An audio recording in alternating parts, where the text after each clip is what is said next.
to Moe's World, the baseball podcast. Yep, another baseball podcast. Here we talk about baseball like a few friends sitting at the bar. Awesome. We welcome your input and look forward to your comments. Season 3, Episode 14, Halfway. Wow. We are seeing some contrasting moves by some teams right now. As we hit that 90-ish games play level, what is going on with some of these teams? Holy crap. Well, let's start with the team known for its collapse in June. The June Swoon of the New York Yankees. Check out these records. All right. So in 2021, the Yankees managed a 12-14 June. 2022, they got the first winning year out of 6 years. The last 6 years, they were 22-6. 2023, they were 10-15.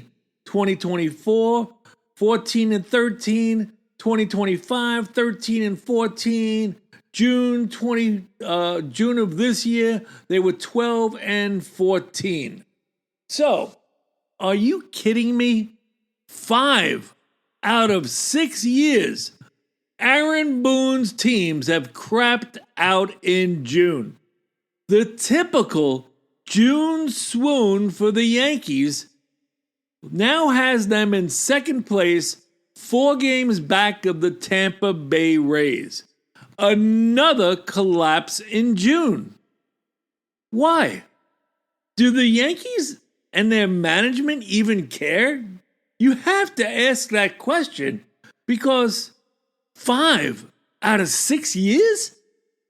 That's consistency in areas you do not want to be consistent in. Now, most teams,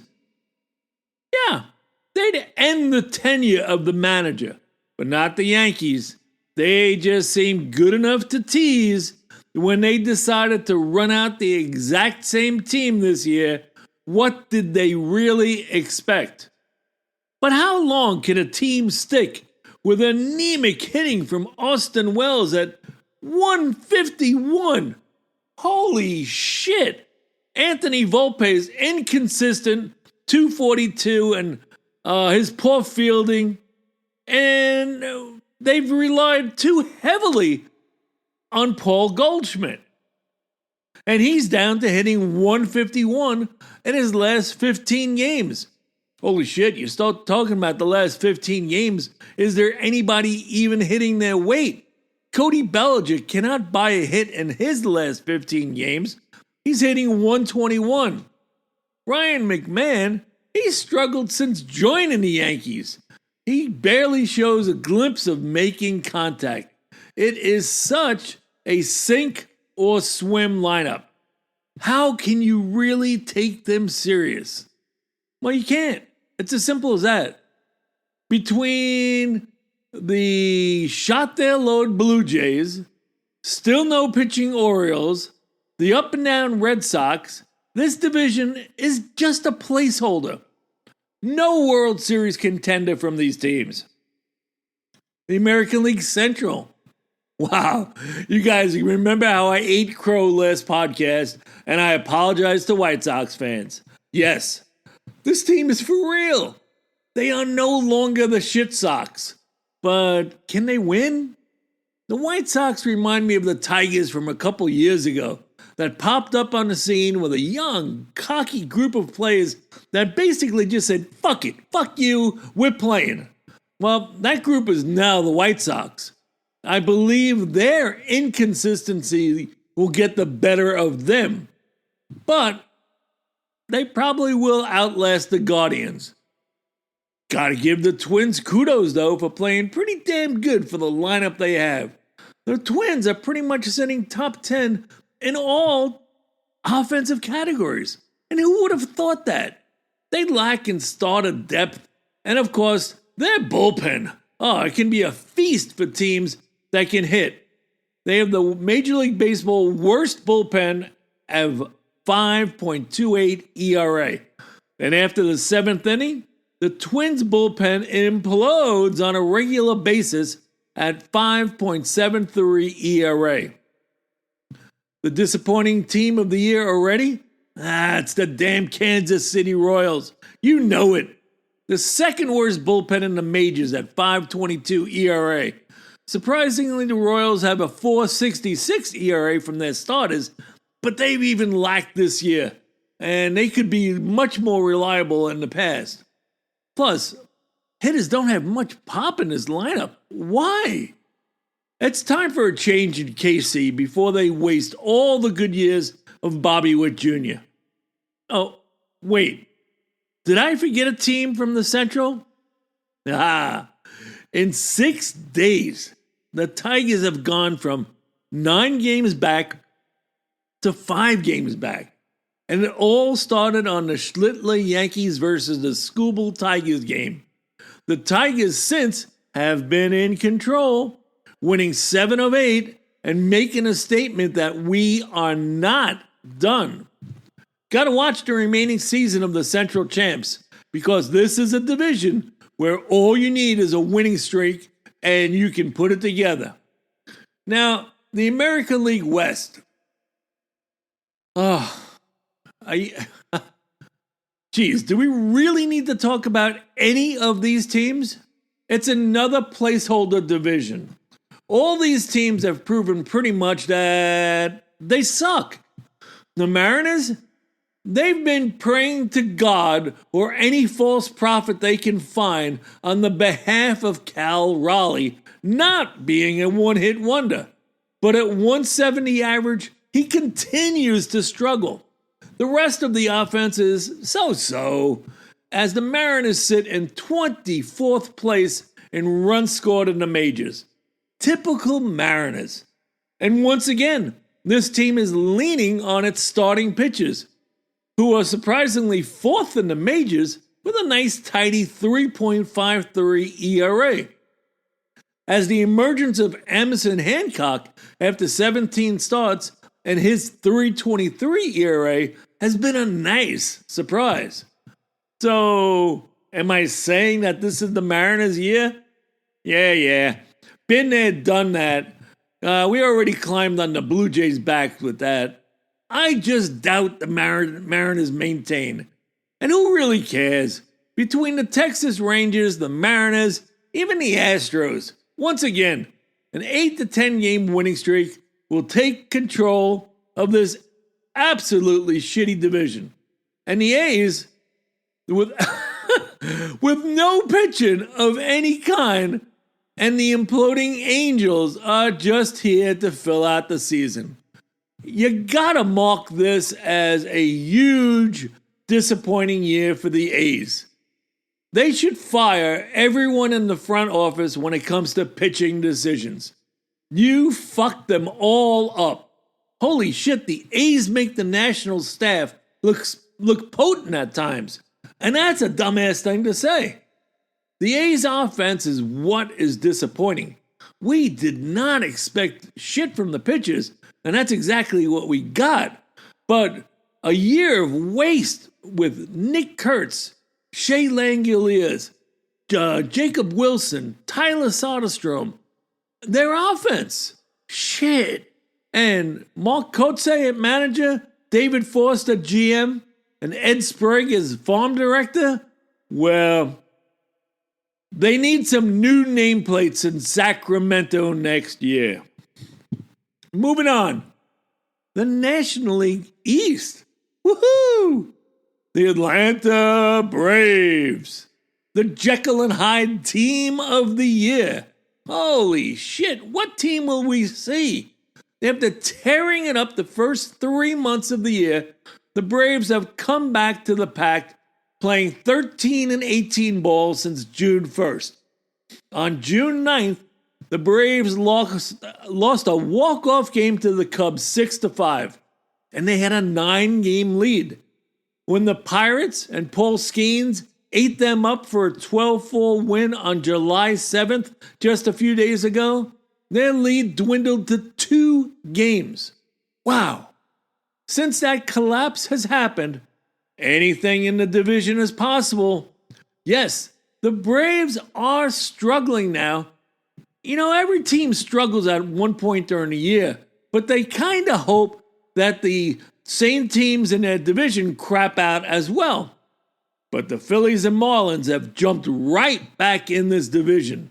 Most competitive division in baseball this year is the National League East. The Marlins, the shit Marlins that everybody always made fun of. Well, guess what? They're 25-8 and are the hottest team in the majors. They believe in themselves, and they're playing exciting, well-rounded ball.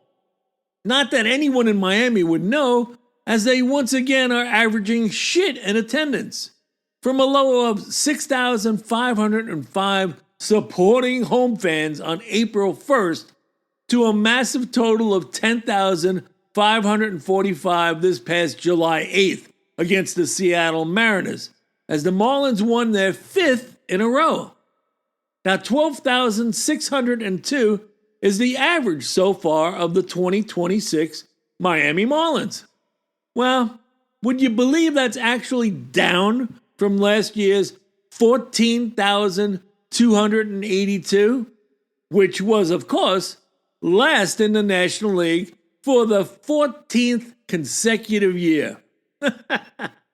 I'm sorry, you know, all this bullshit when you read about the Rays and the potential new team in Orlando and how Florida supports baseball. What are you smoking, crack? It's a joke. Everyone laughs when I say it, but the Marlins and Rays should move out of Florida. Sorry, Florida. No excuse for your constant no support of your teams. Move the fish. All right. The rest of the division. What's going on in Washington? The Nationals. Damn. They're for real. This team I've watched a lot this year, and I like this team. Too bad this is another team like the Sacramento A's that don't have a shit bit of pitching. Ruiz, the catcher, hitting 280. A catcher hitting 280. Holy shit, I'm not used to that because you guys know I'm a Yankee fan and I'm watching, who am I watching? Austin Wells get up there. Oh, he hits a home run at one every 10 games. And he's batting 150. I get to look at that piece of shit all the time. But they got Luis Garcia, C.J. Abrams, and James Wood. Now, those three are the first players in Washington's history to have 20 or more home runs before the break on the same team. That's far out. That is really cool. This team is exciting, and it's leading the majors in runs scored. Now, when you have a pitching staff like the Nationals, though, that only equates to a 48-46 record. Unbelievable. There will be a great race for the wild card this year. No doubt about it. Oh, wait. I did forget about one team. Oh, yeah, that's right. The other team in New York. If you are a Mets fan, I'm sorry. The only hope you have is that David Stearns is fired at the end of the year for his crappy, oh my God, what a kind of team did he put together? Unbelievable, right? Fired. No doubt about it. National League Central. You know, I originally thought the Cubs this year, but once again, the Milwaukee Brewers are playing nondescript ball that just puts them in first place. This is a well-coached team, simple as that, yet they just don't seem to be able to win in the playoffs, you know? But the Cubs and Cardinals are going to be fighting for a wild card. As far as the Pirates and Reds, they're bringing up the rear. I'm getting tired of them. I want to root for the Pirates and I want to root for the Reds, but it's another disappointing year for both those teams. Competitive balance? Shove competitive balance. It's bullshit. The Reds and Pirates they don't show shit that they want to win. It's a shame. Makes for a lame division because 2 out of 5 teams are happy just to be slightly competitive. And there's some good players on both those teams. Over in the West, is there a West division or is it just, can we rename it Dodgerland? I mean, really? I wonder if the Dodgers can beat the record for the largest lead a team has in winning its division. That number is 21-game lead, and it was by the 1902 Pittsburgh Pirates that set that record. Now, currently the Dodgers, they dominate this division.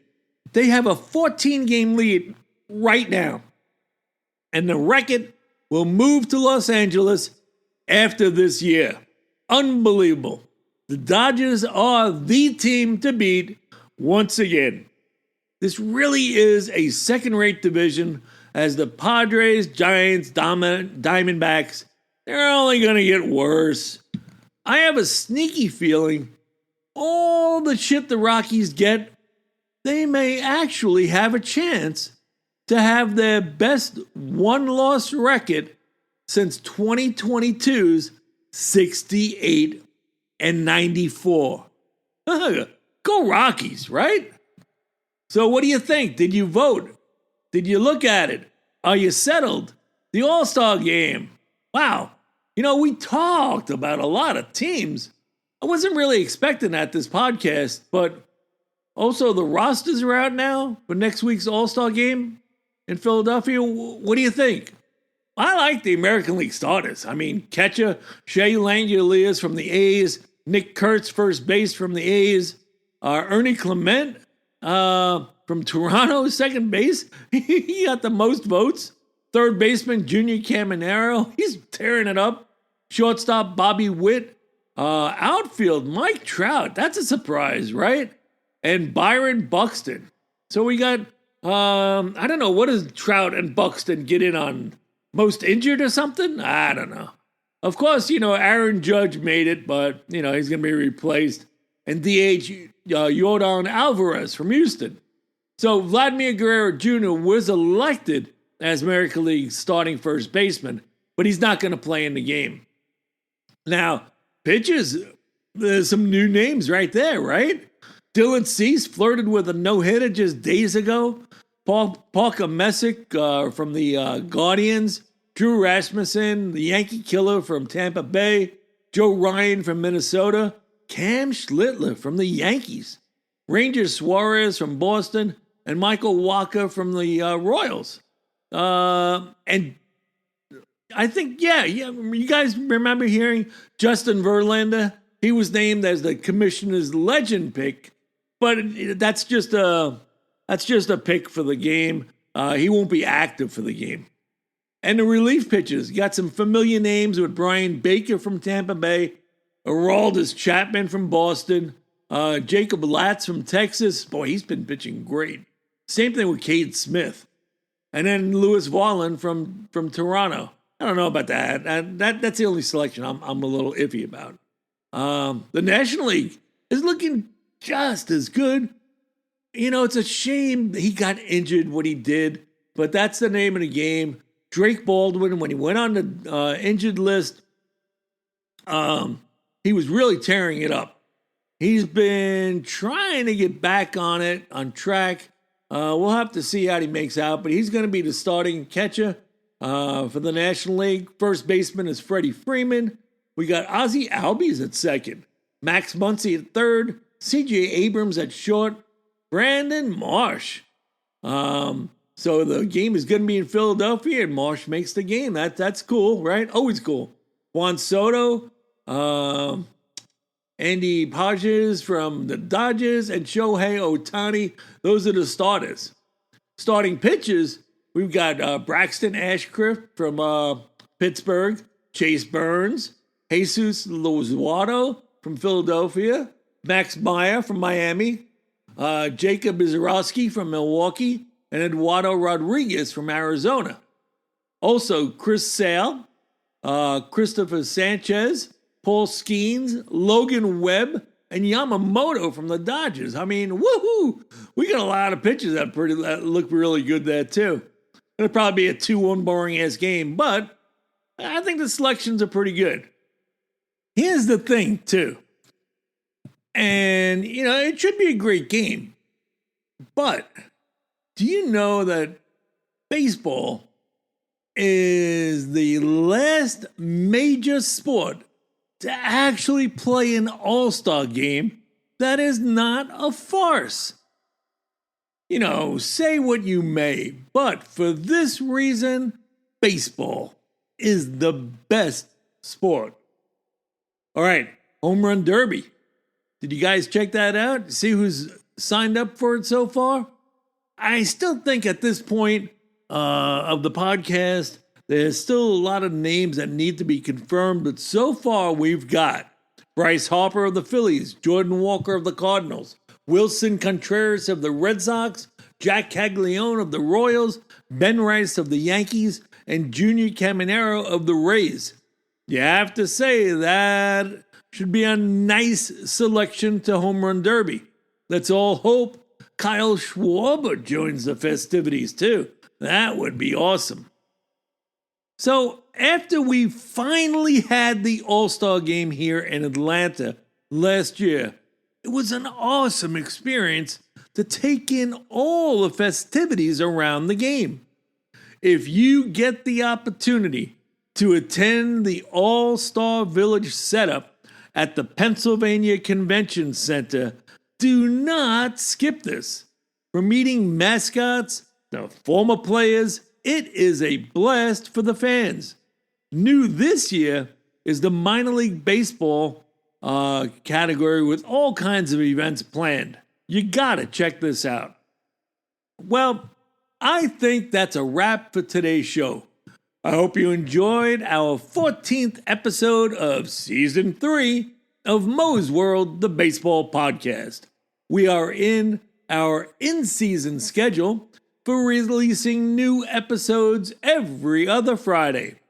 Our next episode will air on July 24th, 2026.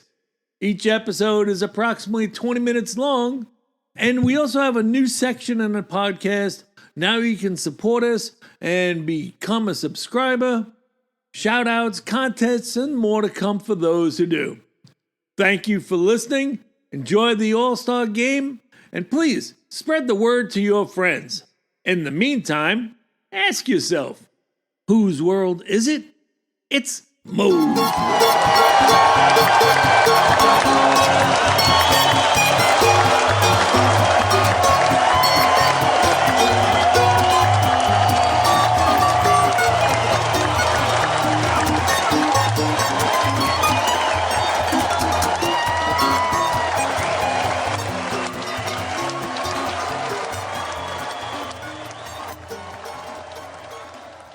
Awesome!